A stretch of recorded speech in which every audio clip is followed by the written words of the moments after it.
Welcome to Overcome Yourself, the podcast, where we rewrite stories, shift mindsets, and make dreams come true. I'm your host, Nicole. Let's get into today's episode. Hello there, and welcome back to the next episode of Overcome Yourself, the podcast. As you know, my name is Nicole, and I'm excited to be here today with Hilary. And we were just talking about reinventing ourselves, how some people, and we love them, there's nothing wrong with this, okay? But some people are super content, like doing a thing. They get into a career and they do it for a really long time and they love it. It works for them. They're energized. But there's some of us who are not like that. And we were, at first we were like, curse the day. Why can't I be like that? But we like to explore different projects. And so that's just a random thing we were talking about. So Hilary, I want you to take it away. Just first and foremost, introduce yourself. We'll jump into all the good stuff later, but please let us know who you are and who you help. Okay. Hi, you guys. My name is Hilary Momberger Powers. And I always like to start out by saying that I spent most of my life on a movie set, but the real story happened to me off camera. And, at the age of 5, I became the voice of Sally and Charlie Brown Peanuts. Later, I retreated behind the scene and I worked on over 350 movies and television as a script supervisor. Yeah, that was fun. And throughout the last 4 decades, I've been in recovery. And what I mean by recovery, I've had therapy, I'm in AA, Al-Anon, you name it on. I'm all about trying to find out how I tick and how to help other people tick. And, through deep faith and lots of modalities, I've healed from my trauma and my addictions, and especially the wounds that I receive when I grew up with a narcissistic mother. There's a lot of us who have, and that's a whole other club, like we belong to, Nicole. And I've learned to laugh at the absurd ride I'm on and how I've turned my pain into passion, and then I've turned my passion into a purpose. So my goal is I like inspiring audiences through my no longer leading with your wound, because I think we tend to lead with our wounds and we don't even know it. When you were talking earlier about, I'm one of those people that I like multifaceted. I always say to the women I coach, I go, listen, if we all were on one side of a boat, what would happen? It would tip over. The capsize. Mm-hmm. Absolutely. So there are the people that like the consistency. I find them an anomaly. My husband, same job, 40 years. I'm like, dude, I would have put a bullet in my head. And it doesn't mean he's bad or wrong. It's very, we need color. We need Mm-hmm. different shades of everything. I live my life in black and white. And that's the trauma response, like live or die, good or bad, black, white, Republican. I mean, Democrat, everything is polar, it's duality. And, that's a lie. And I didn't know that, because when you grow up in trauma, and I had a narcissistic, alcoholic, abusive mother, you're always ready for Freddy. Like, is it going to happen? So I had this deep-seated feeling I have to keep reinventing myself, because moving targets don't get hit. Moving targets don't get hit. So, I used to say I was born with Nikes on. Ready, I'm out, I'm out, I'm out. And it wasn't that I was colorful, is I was terrified. Mm-hmm. That's the original wound that I grew up with. And we all have our little, I call it our Uber drivers. Whatever your core wound is, no matter where you think you're going, that Uber driver called fear is going to bring you to, I'm not good enough. So everything that reflects, I'm not good enough, shows up. And I go, oh my God, it's happening again. Little do I know that that core wound, trauma Mm-hmm. wound, is actually creating my tomorrows and the next day and the next day. So, I grew up in a family that appeared to be amazing because they look like the Kennedy family. You know, you have that like, wow, your life must be amazing. There's the duality. My one side says, you look like everything's fine, so life must be easy for you. That black and white thinking. So when I was a kid, I just happened to be, my mother took me on my first interview. My mother was a narcissist, so she wanted to get acclimates to her kids because it's never enough getting it from her. And I happened to become the voice of Sally in my first job interview. And it sounds amazing and wonderful, but I just wanted to be a kid, just wanted to be a kid. And I was placed in this position to look good. So what? You feel good. So I spent Mhm. my life, my childhood, learning how to make you feel good. So I felt good. And I brought that characteristic into my teens, into my, addiction times where I just couldn't do it anymore. You know, they say that people who drink and use drugs or substance or food or shopping or or, porn or whatever your du jour is, because it can change. It's, Mhm. it's like, what other ingredients can I put in there to feel different? And, we think that that makes us hit our bottom. But the truth is for me, I was already broken before I started drinking. I was, growing up in this battle zone where you're never stabilized. I talk about the triangle of trauma, which is I'm in a survival mode. I'm always self-preserving and I'm ready for Friday. But the recovery side of that is still on that triangle. It's like I got to learn how to stabilize.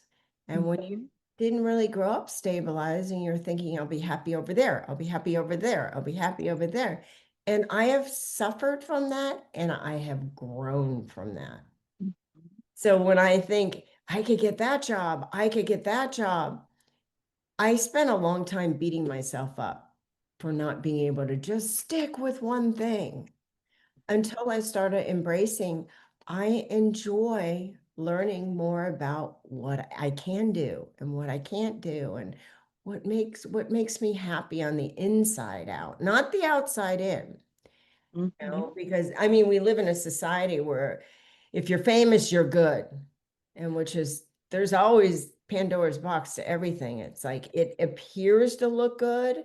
It's like the veneer teeth. Dude, underneath Mhm. those veneers, the rotten bones. Just remember that. Right? I've They're- seen like yeah. the commercials for the bathrooms where they're like, "We just come in and put something over your bathroom." I'm like, all those problems are still there, like in the foundation. Like you're messing things up worse because you don't know what's going on back there. Absolutely. And that's what we do. Like, I Yes. think, even though I have this, and everybody's got trauma, everybody's had trauma is just Mhm. another word of something big happened. That Yes. you were knocked off your horse, you were knocked off your bike. Mhm. Bam. And you always think every time I get on that bike, I'm going to get knocked off. I'm going to get knocked off. That's the trauma response I go into. I'm going to live. I'm going to die. It's going to be good. It's going to be bad. I love them. I hate them. It's the best job ever. Oh, I can't stand my boss. Yeah. I can't wait to get that job. I can't wait to leave that job. Mhm. And my goal, what I have learned how to do is, you know, if life is black and white, there's 98 shades of gray happening on the inside. So learning to find the gray within your life is the goal. And sometimes that gray may be, I'm going to start a new podcast. I'm going to start a new painting. Those are my gray zones. Allowed myself to have some gray zones. Um, so when I talk about my stabilizing, so I grew up in this alcoholic, crazy, narcissistic, just battle zone, which I made a lot of jokes about. I learned how to deal with that. I was funny. You know, I was the life of the party. I became the hot mess. I became the mean girl. Like there was all these different facets I became at the time. And so when I ended up hitting my bottom, it wasn't really a bottom that happened then because I was already at the bottom. I had no self-worth, I had no self-esteem. Mhm. And you would think that, I had done over a couple hundred commercials as a kid, and I was on little TV shows and doll voices, and that I would be feeling good about myself. But I was raised to do these things so I appear good. Like it's Mhm. all a show. That's the show. That's the acting. That's the Instagramming. Make everybody think you feel good and you look good and your life is amazing. Because if they think so, maybe I'll think so. So I've spent my life living on the outside, trying to feel good on the inside. And my funnel was on backwards. It's like my glasses were upside down. They were inside out. And so I got to have some horrible things happen. Like I've had, my father killed himself. My mother died on downtown LA drunk. I've overdosed over and over. I've been raped. I talk about this stuff. This is stuff that's gotten me closer to my core, which is Mhm. I'm not a bad girl. I'm a very wounded little girl that needs I need to be reparented. I didn't get that from mom and dad. And it's not Instagram that's supposed to parent me, or the guy, or the money, or the car, or the food, or the clothes, or the bit, whatever you keep trying to get more, more, more, more. Because, like you said, that there's the teeth are rotting inside. It looks good on the outside. The bathroom looks amazing, but you got black mold under there you can't even see. Mhm. Mhm. Yep. So, Um, go ahead. no, I was just thinking like it's such a common theme on this show where people get to this place where it looks like they've made it. And then they're like, I hated it. I tore it all down. And I was like, I need to rebuild this. I want to do it the right way. And what I really love about your example from black to white is that black and white are all colors and the absence of color. And so in between black and white, in addition to grays, is all the colors. All the Absolutely. colors live there. How exciting, right? Yes, so you get to be in that kaleidoscope of colors. So you turn your mess into a message. You turn your pain into passion. And all of Yeah. a sudden, it becomes my purpose. Like, how can I help somebody? I don't want to do it for you. We think if I go to my therapist, everything will be okay. I don't know, honey. They're just going to sit there, uh-huh. It's like in the Charlie Brown, wah, wah, wah, wah, wah, wah. Like, okay, good, they heard me. But it's learning how to hear yourself. Mhm. And It's not just going to the psychologist or the therapist, it's doing the work. yeah, and the work doesn't have to be hard. It could Mhm. be, if you turn it into, when you were a kid, you used to, I know for me that I would have chores, right? You get chores from your parents. And you can either go into it like, oh, I hate my parents. I always have chores. Or you start to sing a song, or you start, dancing around while you're doing the sweeping and the dishes. And it's all in how you approach it. And the wonderful thing about having a coach, which I have had a handful, is they've helped me see outside of myself to see inside of myself. Does that make sense? Yes, yeah, yeah, yeah. And the first step of that we all have to come to, right? From hating doing the dishes to loving it, the first thing we have to do, and I'm sure this is going to sound familiar, accept it. And acceptance, no one said you had to like it. Exactly. You have to accept it. Like this is good. This is something, like the dishes. Not Right. my favorite thing to do. I hated doing the dishes. But Mhm. then one day you have to really sit down and have a talk with yourself and be like, the dishes are never going away. Every day.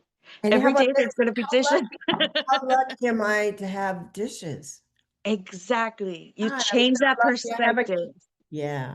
And it doesn't take one person, it takes a village. Like I have to look at Mhm. all the time. I remember I was 16 years old and I was living in a warehouse in Compton. I had nowhere to live. I had this career where good girl turns bad because I realized all my money was being taken and I got angry. And that hating myself because I was this mask over and over and over. Mhm. And I just needed to break out. And people do that now, they just break out. But you know how you said you have to destroy everything, burn it down? What I have learned how to do, I don't have to burn it down. I have to acknowledge that I have a match and or I can either burn it down or I can appreciate that I can move it over. And that's kind of a weird kind of, because I always thought I loved it really great. And then I destroyed my life and I feel really good about building it up because I kept building from the outside in. Mhm. So I was living in this warehouse and this woman said to me, and I got a job making drawers, at a furniture factory because I had been to 9 high schools at this time and I Wow. out. And she said to me, "You have such a great brain. What are you going to do with that?" There's my first little angel thought. So it's building on those little like, wow, you're pretty smart instead of, oh, no, no, no, no, no, I'm not. I'm stupid. Like it's practicing the art of receiving, like Mhm. practice saying thank you. Yes. Thank you. Instead of, oh no, because then what I'm telling them is they're stupid, they're wrong, they don't know what they're talking about. So I not only insult myself, I insult the person who gives me a compliment. Wow. Yes. So I started saying, wow, really? Thanks. And so started building on that. I decided to go back to school. I lied to get into college. It was back in the day. You can say, yeah, yeah, my diploma's in the mail. It's in the mail. We can't get away with that today. Sorry, guys. And I ended up going to college and going to nursing school. And then I went to art school and then I went to film school. And I wanted to, I kept giving myself opportunities to say thank you. Because when you complete something, people go, wow, that's great. Thank you. I didn't hear a lot of thank yous as a kid. I heard you better make this commercial or your brothers and sisters are going to starve. Do you want that to happen? It's like, temper, you know? Talk about parentification. That's not your job to Yeah. feed your siblings. Right. But I look back at that and I've really I view things as a gift. How lucky am I to have had that? Yes. How lucky am I that I had a mother who left me without food? Like, how can I find the good in that? Let me tell you, I am one resourceful girl. I am one resilient woman. I am Mhm. one strong, and I have learned how to depend on a power other than myself, I call God because Mhm. I only got like 15 ideas. God is infinite. And so I Amen. pray to that source and go, you know what, God, I have no idea what to do. Can you give me a sign? And then I pay attention, meaning I have to put effort into it. And all of a sudden I think, wow, that person just said they had a room for rent. Where'd that come from? So Yes. it's getting yourself out of the hole that you dig. So important. Yeah. So I'm big at encouraging people that hey pup, to find, not even just find your voice, but to give yourself permission to live from the inside out instead of having to go to the outside in. Because there's so much good stuff inside of every one of us. If God's made us in his image and he's inside of us or she or it, whatever you want to call it, man, tap into that source. Don't go to some knucklehead, some bonehead out there, some guy who's never going to make you feel good or some girl Yes. that's going to make you hurt or that job that you don't really like. Like, just how can I add to the world? And then how can I feel what the world has already added to me? Mm. And I think it's what you brought up is so important, and that appreciation. One of my biggest things is gratitude. Mm. Because gratitude, it brings you here in the moment. This is what I have. I love it. I enjoy it. And it doesn't mean that you're not striving for something else. Because a lot of times people are like, but I don't want just this. And I'm like, gratitude isn't about just this. because you have this. Mhm. Whatever it is, you have that. And so if you appreciate that, well, what more can come from that appreciation, right? Because it's like an energy thing. Just like you were saying, if someone gives you a compliment and you reject it, you're telling the universe, I don't want things. I don't want people to bring me stuff. Because Right. eventually people won't give you compliments anymore because you never take them, or they won't bring you like a free lunch because like you're always in a bad Right. mood. So Mhm. I'm not gonna give them, the other half of my sandwich. And so it's just these tiny little things where when we focus on appreciation, on gratitude, on bringing ourselves into the moment, on realizing, bringing back what you said in the beginning. My mom died when I was 1.5, but I grew up surrounded by alcoholics. Like her parents where like my grandma, I remember she always had her little plastic cup, and in the afternoon she'd have it, but then my grandpa would have to get kicked out of the house. She would kick him out because he would start acting crazy. All of this is in my book too. And so I grew up surrounded by that. That was just a Saturday night. That was just normal. Duh. And like you said, getting out of that environment, the Mhm. first thing that happened is you're in panic mode Yeah. because Trauma. you've always been in this trauma. You've always been in this, and someone's drunk, so they're going to be angry about something, or someone's stressed out. And Mhm. then you get into this environment, you raise your vibrations, you practice gratitude, and you get into this new environment and it's safe and you have no idea what to do Yeah. because you've never been here before. And you're like, I'm about to fuck this up. And then you'd start self-sabotaging Mhm. if you're not careful, right? If you're not paying attention to what's going on in here. Because at the end of the day, that drinking, the drugs, the sleeping with random people, Mhm. the all the things, the addictions that you talked about, porn, anything, any addiction, those are symptoms, right? That's not the problem. That's a Mhm. symptom of the problem. You're covering up. And like, from growing up around alcoholics, it's not may not be true for every single one, but that's what I've learned, is there's something deeper. And so I want to commend you first and foremost for breaking those generational chains, that generational trauma, because you standing up and facing it and saying enough is enough. I'm not going to let this pass here. Because Mhm. I can only imagine like all the stuff your mom was going through, like how mean her mom must have been. Well, what's so crazy is, hurt people, as we know. Yes. And, Yes, yes, yes.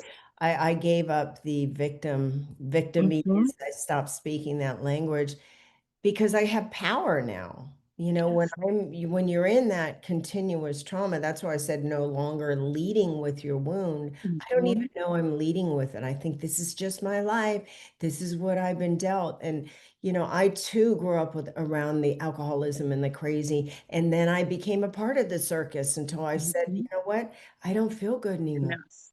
And Yep. tapping into my mind, I have a fractured mind. I have a hurt mind. I've been hurt by the disease of alcoholism. So I'm fractured. My mind is deformed. I see things differently. Mhm. You see craziness and you're like, that's just life. And then you have some normal person just going, oh my God, you're too drama for me. And I'm like, okay, you know. And so learning how to, for me, it's been many, many, many years of doing that. Instead of relying on my thoughts, I go to my heart mind. That's where God lives. And I got to be gentle with myself. I didn't have that Mhm. kind, loving parenting. So I get to reparent myself. Like I make mistakes and the first thing is you fucking, I go to and then it's like, oopsie, it's okay, honey. It's okay. Exactly. You're not a mistake. It's okay. Oh, well. Oh, well, I broke the disc. I knocked the lamp over. My husband goes, oh my God. And I go, oopsie. Like, okay. Where's Yeah. I'm no longer in that reptilian brain. The reptilian brain is about survival. And Hmm. in that survival ecosystem. And all of a sudden you're like, I'm not there anymore. It's okay. It's not, nobody died, nobody got hurt, everything's okay. It's like, I need to soothe and self-soothe myself because I can't get it out there. Yes. The Yeah. porn Yeah. doesn't do it, baby. The shopping Poshmark doesn't do it. No. The go, go, go, go. I'm, it's not that I'm tired. because I'm not tired. I've just made a decision to retire myself, meaning Mhm. I no longer have to be that woman anymore. And I do Mhm. it one day at a time. I do it one conversation at a time, and I get to lead people away from the wound. Let's identify it. What's your biggest oops? Like, I'm terrified. I'm not enough. There's my biggest one. I'll never make it. I don't know where I'm going to, but I'm never going to make it, right? That's my original wound that I get to, notice it's the wording. I Yeah. get to feel a new existence and live a different Mhm. life. And I surround myself with people that are in that vibe, you know? Mhm. So Yes. Yeah, and it's so hard to hang out with people who are not. Like it just becomes so simple. Like I can't be around you. Like I mean, I wish you the best and good luck, but I can't I would I say, can't God sit here and bless listen you. to That's this. awesome. But like I said, the first thing I said is if we all sat on one side of the boat, Yes. Yeah, people, yeah, yeah. I need people like these people that are just like, oh, wow, just, go to the doctor, get another med, get another pill, get another vax, get another, whatever. It'll fix you. And I But what I mean is we don't have to be around those people. And choices. it's different because as you raise your vibrations, as you're practicing gratitude, as you're becoming more positive, the little nuances become more apparent, right? Because they'll say something and you'll be like, oh, you can fix it like that, and they'll be like, no, I don't want to fix it, I just want to complain. And you're like, oh, okay. Oh, I'm I in a see. fixing mood, and like You're in you just your want to kind of stew in your misery. um you're victim. You're speaking victimese today. Oh, I'm sorry, I can't understand it. exactly, I don't speak exactly. that language anymore. Oopsie. Yeah, and it's just it becomes easier, because anyway. Okay, so you did mention you had something. You told me about something. You had a gift for the audience, if I'm not mistaken. You said something about a call. So can you tell us a little bit about that? I encourage you guys if you want to reach out to me and ask any questions and what have you. I'm very all about how can I add to the universe. I do have boundaries on time, but I love sharing and giving because, some of my biggest healing happened from a complete stranger. Mm-hmm. And I believe that God does that. He pops people in our life because I'm all about helping you crack the egg. It's not about someone else doing it for you. So you can always reach me. There's ways to reach me. I have a few books that are going to be published soon. One is Peanuts to Percocet, Notes on a Hollywood Childhood. I love it. Peanut, cartoon character Peanuts, Percocet, first overdose. Yeah. And then I have a couple children's books. But if you need to get a hold of me, you can get me on book hilarypowers.live. You can contact me there. I am also on Instagram. I'm on LinkedIn. And please reach out to me and ask me any question, and I can help you get guided back towards yourself. And I love that. I yeah, love that so much. And those links are going to be available down below in the show notes, awesome. for anyone who's wondering. And then social media, how can we follow you, stay in touch with you? Well, I'm on Instagram, of course. Hilary Momberger Powers. You can always contact me on that. And like I said, I'm on TikTok too. But yeah. Yeah, And LinkedIn. You're and on LinkedIn, LinkedIn. I'm on LinkedIn also. Like I said, you can get me on book hilarypowers.live. That will access my LinkedIn and it will access my information. So yes, Yay. yes, I'm all about how can I add to the universe. And, when you have been hurt over and over again, allowing yourself to receive is a really big gift. It is. So, allowing yourself to receive some comfort and Mhm. some relief is probably the nicest thing you can do. That's not leading with your wound. So, Mm. anyhow, Yeah. thank you. I really appreciate you inviting me on this. Yes, of course. All right, final tip. That was a great one, but like, what's the big tip, the final thing, like the one that clients are like, I'm so glad that I'm working with you because this is the best advice I've ever gotten. I think one of the biggest tips is don't take yourself so seriously. Love it. There's this old saying, Rule 62, don't take yourself so serious. I think my life is the worst, my pain is the worst. But the truth of the matter is, we all got a story. And if you can take your story to help someone else get rid of their story too, that your pain is not useless. Like you gotta, like you were saying, where's the gratitude? Thank God my mom did what she did. Man, how lucky am I? And looking at the good in everything you have, because I'm going to tell you, there are some people that have it worse, but gratitude, have an attitude of gratitude, and your life will start clicking. I love it. And yeah, I love it. Let's end it with that. That was fantastic. So thank you so much, Hilary. This has been absolutely wonderful. And we will catch you guys next time on the next episode of Overcome Yourself. And Bye. thank you guys. Have the best day ever. Yes, love it. Thanks. Bye. Bye. Bye. Thanks again for tuning in to Overcome Yourself, the podcast. Stay bold, stay grateful, and keep becoming your best you. For more information and resources from me, Nicole, head over to nicoletexberry.com/resources. See you next time.